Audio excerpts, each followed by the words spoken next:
What are we doing, airplanes?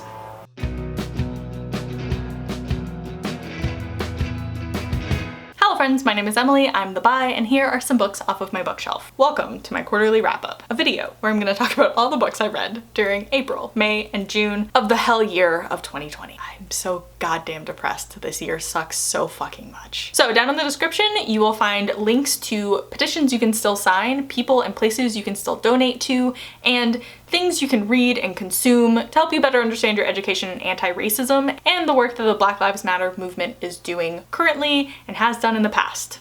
So I implore you to click those links, do what you can, and keep educating yourself. It's the only way. So here are all the books I read in April. 18 of them. To be fair, 10 to 11 of them are B-stars because I just kept reading that manga between March, what are months? March and May. So I read the first 7 B-star volumes in March, and then I continued reading them into April, hence why I've read a shit ton of B-stars and a shit ton of books in general in April, and I am now currently caught up. I have probably read more actual volumes, but they haven't officially been collected yet, so I'm not counting them.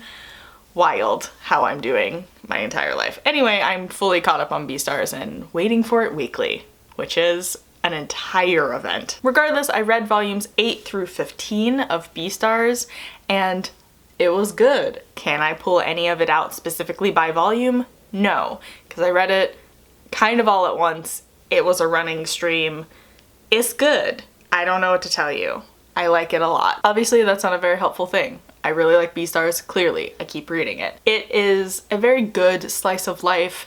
Anthropomorphic animals. There aren't humans, it's just animals. They're divided between carnivores and herbivores.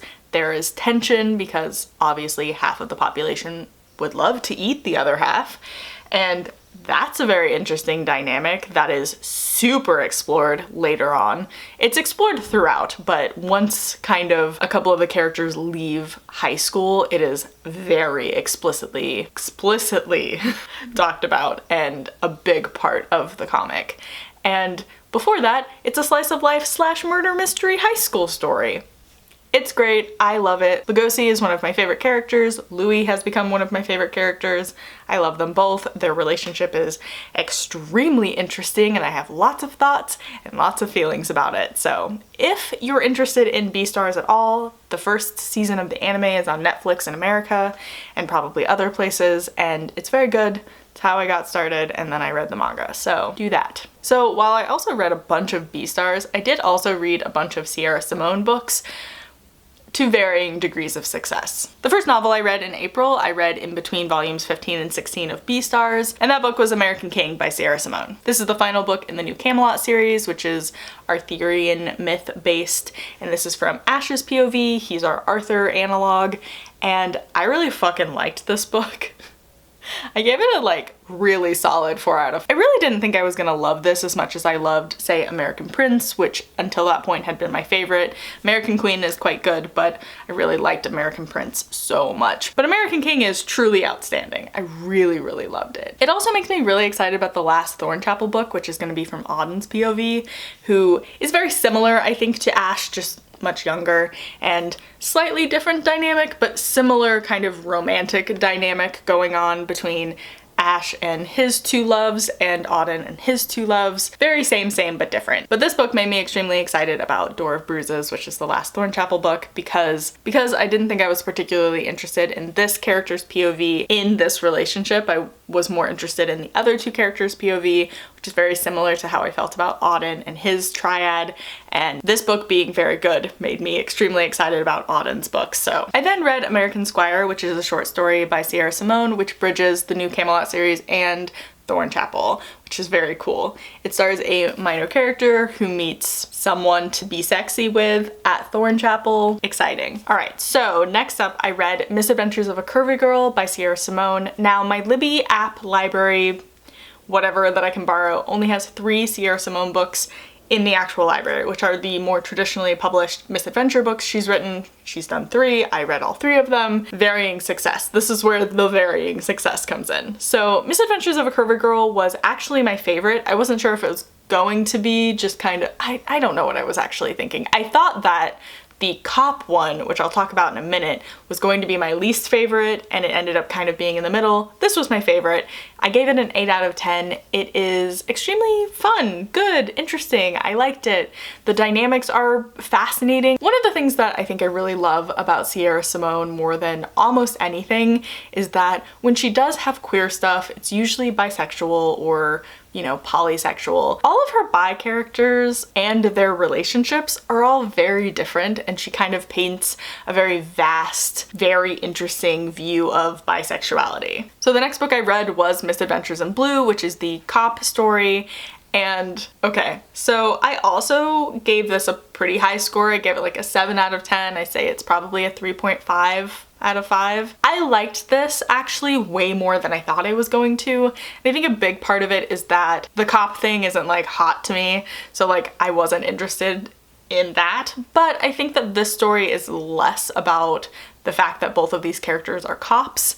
So that really worked for me, and I think the sex is good. It's not quite kinky, but it's like fun, you know? The only thing that kind of rubbed me the wrong way is like sometimes Sierra Simone throws in like weird pregnancy stuff, and sometimes it works. It works for me in like New Camelot. I'm sure it would work for me in Thornchapel if she ends up doing it, but like in this one, it doesn't really work for me, and it feels very tacked on, but overall, I liked it. Not bad. Middle ground. I read it second because I thought I would like it the least, and I wanted to kind of couch the one I thought I would like the least between the two I thought I would like the most, and that backfired on me big time. I did take a break though between all of the smut to read The Library of Legends by Janie Chang. This was my April Book of the Month pick, and I really liked it. I gave it a 7 out of 10. I stand by that. I think it's a really fun adventure story. It's a very chill, cool romance that's not too stressful but is extremely fascinating. It's a really good look at kind of stuff that was going on around the world in countries that aren't the Ally power, the Axis powers during World War II, which I think is something that we don't really ever see. And I liked it. It was very good. You should read it if you want a Chinese adventure story with a little bit of magic. It was kind of exactly what I was expecting, although I didn't really know where the plot was going, and that ended up being fine for me because the plot kind of didn't go big. Like, it wasn't like a big plot. It was, we're going to this place, and now we're going to this place, and some stuff is happening along the way, but nothing too completely bonkers, and I liked it. And then I read Misadventures with a Professor by Sierra Simone, which I liked the least. Like, I literally gave this a 4 out of 10, 2 out of 5. This was not it for me, especially given all of the other Sierra Simone books I've read. This didn't work like at all for me. I'm sure maybe it works for some people, but especially that I started with other much kinkier, much more interesting, complex characters and story from Sierra Simone. This felt like such a regression in the types of stories that I know she can tell. It was wild in the most boring kind of way, which, shocking. So I didn't really like this one. Not for me. And then for Backlist Book Club, Patches and I read What If It's Us by Becky Albertalli and Adam Silvera. This was fine. Perfectly fine. I gave it a 7 out of 10. I think I actually rounded down though to a 3 out of 5 because this was truly just kind of an average book for me. Obviously we did a Backlist Book Club video, which I will link, and you can see our actual detailed thoughts, but I think overall this was just kind of very middle of the road for me. And then the last book that I read, I actually meant to read in May and then just kind of ended up speeding right through it, and that's The Awakening of Ivy Leavehold, also by Sierra Simone. Like I said, it was a very heavy Sierra Simone month. This is really good. I didn't really know what to expect with this series, and I was pleasantly surprised. I gave this a 4 out of 5. I don't know how the rest of them are going to be in terms of like how I'm going to like them or where the plot is going. I honestly don't really know anything about this or the London Lovers series, which is the tandem series of side characters from the Markham Hall series, which is what this actual series is called. I have no idea if Either this or the London Lovers series is going to be queer, can't tell. I don't know how kinky they're going to be. I think these were Sierra Simone's first series, but I think she does a really good job, which I'm kind of shocked by just because she usually writes contemporary, but I think she did a very good job of setting the time and setting how it feels, and I don't know, it worked. It really worked for me. I don't know if it will work for other people, but it worked for me. And this book, and I assume the rest of the series, give me extremely big Rebecca, Jane Eyre, but with very hot sex probably vibes. And like, honestly, that's kind of all I really want right now, so good on Sierra Simone. So in the month of May, I had very lofty reading goals. Some might say too lofty. I ended up reading about half of those books, which I feel good about, and let's talk about them because I'm going to ignore the books I didn't read and think about them later. In total, I read 10 books during May, which is pretty fucking good. 9 of them were novels, 1 was a comic, it was a manga, and I'm gonna talk about it in a second. And sometimes you just have to be happy with the books you did read and ignore the pain of failing your TBR. So the first book I read was Helen Wong's The Bride Test. I read this almost entirely on the first day of May, and I finished it after midnight on the 2nd, so technically I finished it on the 2nd, but this was a first day of May read, and it was very good. I gave it a 7 out of 10. I think I like the kiss quotient a little bit more, but I actually really liked this book, even though there are some plot threads that kind of get wrapped up too neatly in a very quick succession, almost like she kind of forgot that they were supposed to be happening, which is fine, it's whatever. But overall, I really like this book, and I will eventually probably reread The Kiss Quotient and this book as part of my like, hello, I'm trying to write a romance novel. What are people doing? Let me beat out a book. The second book I finished during May, I actually read most of during April, but I finished it in May, so it's counting, and that's Cloud Atlas by David Mitchell. This is a book that I buddy read with my best friend Megan, and boy howdy, it is chunky, it is dense, and there are certainly sections that either are almost unreadable, to be honest, or just kind of boring, but there are also sections that are insanely cool and really interesting and like, wow, could read an entire book just about that, you know? Overall, I gave this book an 8 out of 10. It was on my list of books that I needed to read and decide if I wanted to keep. I probably won't keep this book because I don't anticipate rereading it, but I do want to watch the movie and kind of see what is happening there. The next book I read was Sierra Simone's Harvest of Sighs, which I gave a 9 out of 10. I really fucking loved this one. This was my favorite so far, I think. The angst is palpable. The romance is intense. I love it. I'm very excited. It also announced in that book when we're getting the last Thornchapel book, which is on Halloween of this year. I'm very excited. It's gonna be from Auden's POV. It's just very exciting. There's one storyline in this book that I'm not as stoked on.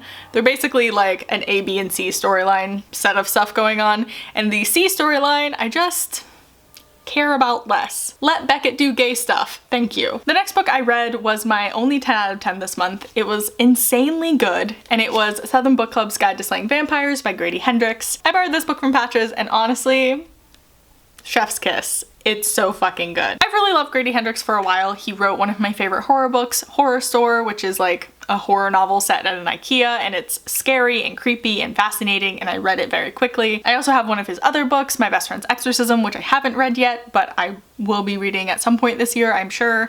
And then he has one more book, which is, I think, about a metal band or like about the metal scene, which seems so cool. But he is a Southern writer who is, I think, from South Carolina, so he sets a lot of his books in South Carolina, which, even though I'm from North Carolina, it feels like home. But one of the ways that I knew that I was going to absolutely love this book is that he wrote like about a page long author's note at the beginning of the book that ends with this paragraph that is just, wow.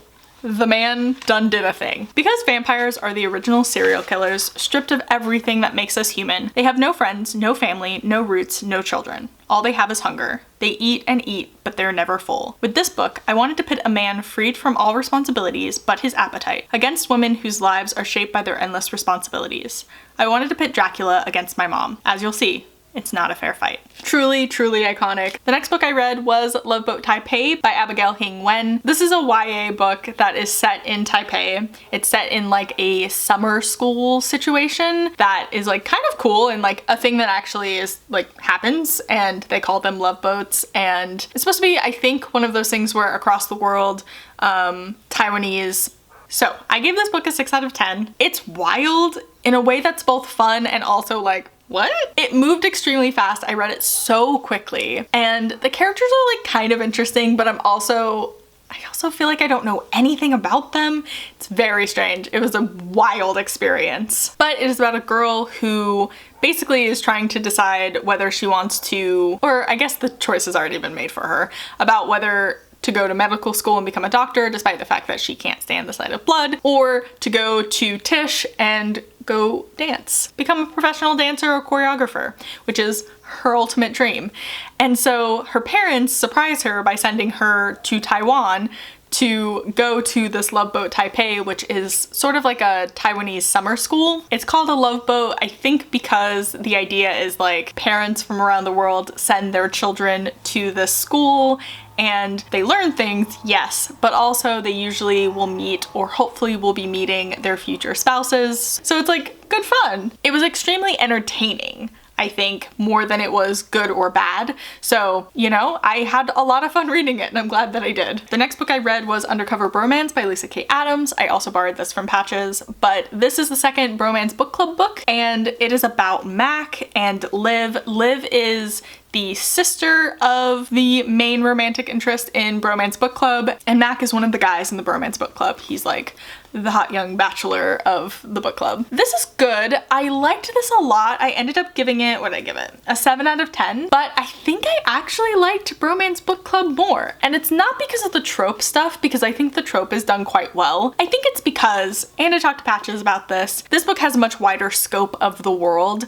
It's basically about Liv works at this restaurant with this horrible person. He's like this famous chef who everyone thinks is perfect, and surprise, he's sexually harassing and sexually abusing and generally abusing his employees. And so she ends up getting fired because she's trying to stand up for one of them, and she basically goes on a mission to expose him, which I think is like a good plot line. But compared to Bromance Book Club, where the plot of that book is about just getting your wife back, it's very like different stakes in the world. And while I like this book a lot, and I like a lot of the character stuff, although I have some thoughts on one of the big conflict points towards the end. Like, are you fucking kidding me? I think overall this book is very good, but I think I like Bromance Book Club more. It's just like much simpler.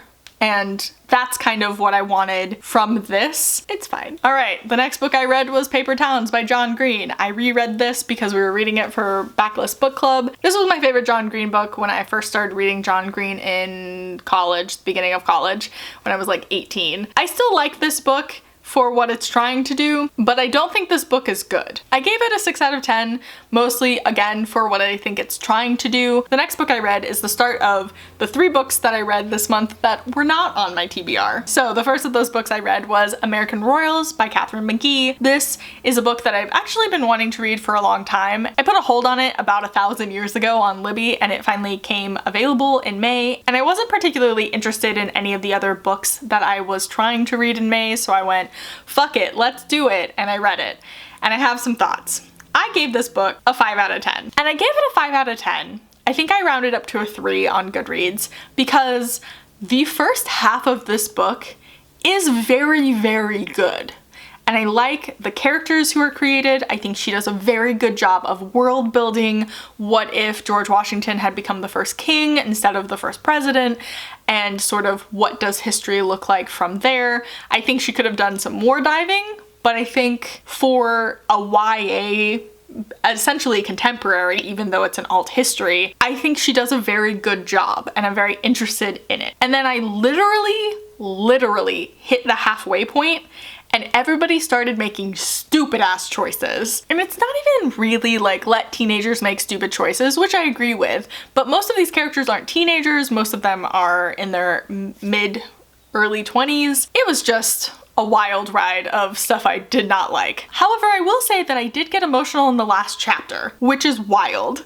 And I have no idea if I want to read Majesty, which is the second book. I haven't decided yet. I think I'll only read it if I get it from Libby or something, but I don't know. What a wild ride. The next book I read was Pink Slip, The Spies Who Loved Her by Katrina Jackson. This was I wouldn't quite say it's an erotica, but it is like a very adult romance. There is like a lot of sex, so like maybe it's like erotica light. But this is a book with a polyamorous triad. I think Katrina Jackson said that all three of them are bisexual, and it's about a set of spies who are a married couple who hire a personal assistant, and after 3 years of working with them, she has decided that she would like to leave and start actually focusing on like her poetry and her writing, and she goes on one more mission with them, which both turns very sexy and also life-threatening. So exciting, intrigue. I thought this was a very fun romp. I gave it a 7 out of 10. It's not quite exactly what I was expecting, but it is like sexy and wonderful, and it was just fun to read. And then the last thing I read, which I read today, finished reading it today, last day of May, what's up, I'm not gonna read anything else,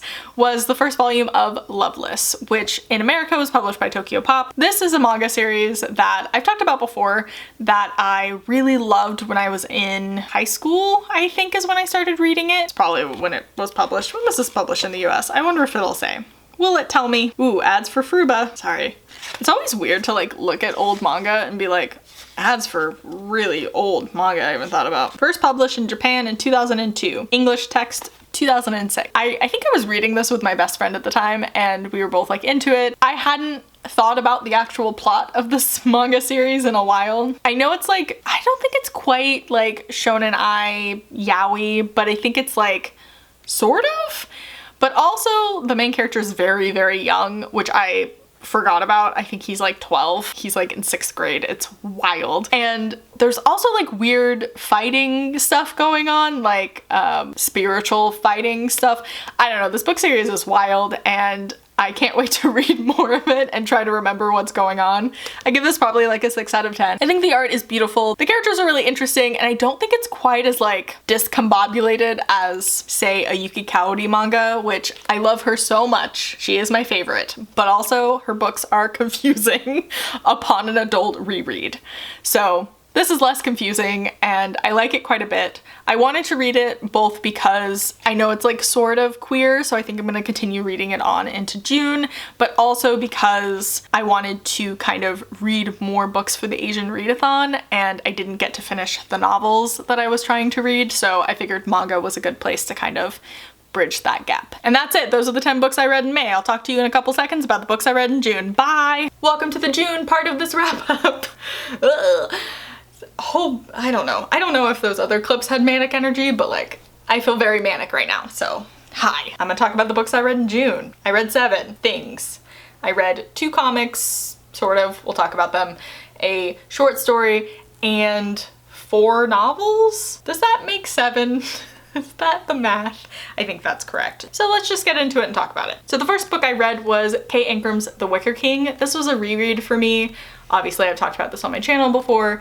This book is so goddamn good. I haven't stopped thinking about this book since I read it for the first time about a year and a half ago. This book is about a boy named August and his best friend Jack. It's set in the early aughts, and his best friend Jack is kind of going through what is either a psychotic break or magic. Uncertain. And so he kind of just goes along with it, and it is the kind of treacherous journey of that. But also, they're both bi and I love them. I will put a link down below to Kay Ancrum's tweet about the trigger warnings in this book and in her other book, which I finished the month out with. I do want to say that I was a fool a year and a half ago, and I gave this book, I think, 4 out of 5 stars on Goodreads, and I am shamed because this book is 5 out of 5, 10 out of 10. Like, this book is perfect to me and I can't believe I did that. The next thing I read was The Legend of the Golden Raven, also by Kay Ancrum. So this book was not a full book. It was a short story slash novella thing. I would probably call it more of a novella than a short story, but it is a mix of 2 things. It is the story of the world that Jack is seeing as though it's a fairy tale, which, iconic, really fucking good. And parts of The Wicker King from Jack's point of view. So this book, as a whole is from August's POV, but the novella is in part from Jack's POV, which I really like. So key moments from this book are told from Jack's POV, and I think it really works. I think it's a really nice companion piece. It's digital only, but it's very good. 10 out of 10. If you like The Wicker King, you will like The Legend of the Golden Raven. And if you haven't read The Wicker King or don't like it, don't worry about it, okay? So the next book I read was The Fire Never Goes Out by Noelle Stevenson. This is a memoir in pictures. So Noelle Stevenson is a writer and illustrator, and she show ran She-Ra on Netflix for, I think that ran for 4 seasons. Just wrapped up, actually. She is a very happily married queer woman who has mental health issues but is like dealing with them and is like seemingly pretty well adjusted. And so to read her memoir, which isn't super editorial in terms of it's not her now as like a pretty well adjusted human looking back at when she was 17 or 22 and like not out yet or super depressed and unsure of what was going on with her, why she didn't feel well. It's the entries from that time period and the art that she was making from that time period explaining that and being able to experience it all kind of in one place that isn't the internet, I think made this a very enjoyable read for me. I like this memoir. If you like Noelle Stevenson, I think you will too. It's a fascinating way to do a memoir and I wish there were more like it. I gave it an 8 out of 10, liked it a lot. The next book I read, I won't shut the fuck up about, and that's Case and Calendars, Felix Ever After. This book is a 10 out of 10. It's amazing. I laughed, I cried. I was deeply emotionally compromised for 2.5 days while I read it straight and couldn't stop. This is about a Black trans teen who is doing a summer school program in order to kind of buff his portfolio, his like art portfolio to get into college. And then something truly horrible happens. One day when he walks into school with his friends, there is a photo gallery of old photos and old information of Felix pre-transition, including his dead name, and it's kind of posted everywhere. People in school start like dead naming him and it is a true nightmare.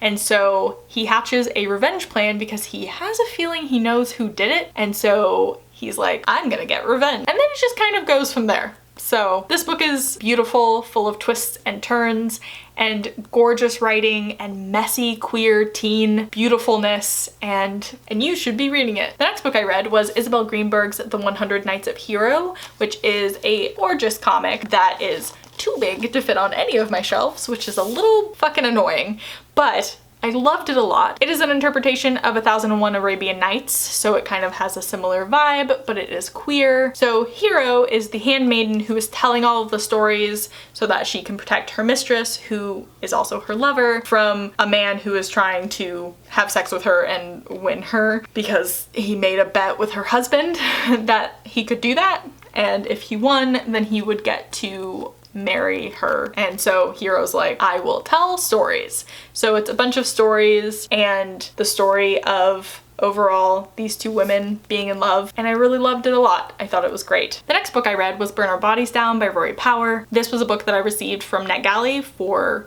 early review. I really fucking love this book. I really fucking love this book. I gave it an 8 out of 10. I still think Wilder Girls is like god tier, but this book just does something to you. I mean, Wilder Girls also does something to you, but like, you can tell that Rory Power just like pulled from her life, ripped her fucking heart out, bled all over the page and went, is it cool? And you just have to go, yeah, I guess. This book has a lot of trigger warnings. I will put a link down below, the same as the one for Kate Ancrum's that Rory Power made about the trigger warnings in this book, just so if you want to take a little gander and look at those, because I would recommend doing that, because holy shit. There is first and foremost a lot of abuse happening for both mom and grandmother, and then like her mom also suffered abuse from her grandmother. It's a whole thing, you know, cycle of violence. We love to see it in a young adult book, truly, because we gotta talk about it. We gotta talk about it. And then the last book I read for the month of June was Kate Ancrum's The Weight of the Stars. So this was the pick that I picked for Backlist Book Club, and it's also why I decided to reread The Wicker King at the beginning of the month, because this book is sort of a sequel to The Wicker King. It's set in the same universe. The main characters from The Wicker King appear as parents to one of the main characters in The Weight of the Stars, but this book is wholly its own. I just like, it's so good. I don't even know how to describe it. It's like everything I needed in the entire world. And honestly, it truly made me feel less depressed because it made me feel less alone in the whole world. And God, yeah, it was really good. The whole book made me very emotional, but it wasn't until the end that I like just started sobbing. I just like sobbed so hard. I'm not gonna tell you the thing that triggered it because like, I honestly don't really understand why the thing that triggered it, but like I know exactly what it was that triggered it. But I just wanted to read you some of the author's note. Kay Ingram does, she's just like, first of all, you should follow her on Twitter. I'm gonna link her down below. She's amazing. She's so smart and so funny and so filled with amazing knowledge and observations that like maybe you thought of, but like I have never put into so many words, and to see it put in so many words just like truly does the thing that this book did, which is make me feel less alone in the way that I think and the way that I behave and the way that I feel about the way that I behave or have behaved. And so that's something that I really get out of following Kay Ingram on Twitter and interacting with her, but it's also something that really carries into her books. Both of these, I think I maybe feel it more in this one because it's less of a kind of fantastical thing, but I still feel it in The Wicker King. I just feel it more in The Weight of the Stars, and I think the author's note in The Weight of the Stars really kind of crystallized what that feeling was for me in a way that I hadn't really thought about it before. I wanted to read a little bit of the author's note just because I think it's beautiful, and it made me, I was already crying and then it made me sob, and then I read it to Megan on Snapchat, still sobbing. I tried my best not to sob, but it didn't work at all. So this author's note is like 2 pages long. It's gorgeous. If you're gonna read the book, I recommend reading the author's note at the end because it's fucking amazing. So she says, I felt the weight of the stars with teenagers throttling their trauma instead of drowning in it because you deserve to see your peers being strong. And then she kind of lists like each of the characters and kind of what they're dealing with, and I'm not gonna read because that's spoilers. And then after she says, they are, all of them, running towards the sun. Please look at them and know that you too can seize your failure by the neck and look it in the eyes. Know that you can gaze at the you that was and say, I love you. You can be more than this. Girlfriend, okay. Fuck, I'm gonna cry again. Know that you can step forward even when everything in you is screaming to keep looking back. You are evolving and growing. You deserve to. Love, Kayla. That was, I think I literally finished reading The Weight of the Stars the last day of Pride. Like I opened Pride by reading The Wicker King, and I ended Pride by reading The Weight of the Stars, and I couldn't have asked for a better author to kind of surround myself in Pride. It was really nice to have all of Kay Ingram's catalog and Felix Ever After by Case and Calendar kind of be not only the only 10 out of 10, which like most of the books I read in June were 10 out of 10, so like astounding, but like have those be the anchor point books because I opened Pride and ended Pride with Kay Ingram, and then I read Felix Ever After basically in the middle of the month. And so even though I was horribly depressed and unsure of what I was doing with my life and my creativity and my feelings, it was really nice and empowering and made me feel less alone to read a bunch of books about queer people who are navigating self, who are navigating relationships, both within the queer community and outside of the queer community, but like specifically in the queer community more than outside of it, which was so good, and I think such a nice reflection of queer people's lived experience. Yeah, so that being said, I really enjoyed all of the books I read during June, and I'm happy that I decided to only read queer stuff during June. It made me very, very happy. It also meant that nothing was below an 8. Like everything was 4+ stars. And I think there's a reason for that. So my next quarterly wrap up will be in 3 months, obviously, and I imagine that there will be a lot of romance on there because I am in the middle of, well, not in the middle, I'm at the beginning of writing a romance novel. So I'm trying to read a bunch more romance novels, kind of broaden my horizon a bit more, figure out exactly what kind of romance novel I want to write, what the vibe is gonna be. Plus I love romance. It just makes me happy. And I'm too depressed to not try to chase that happiness, okay? Thank you.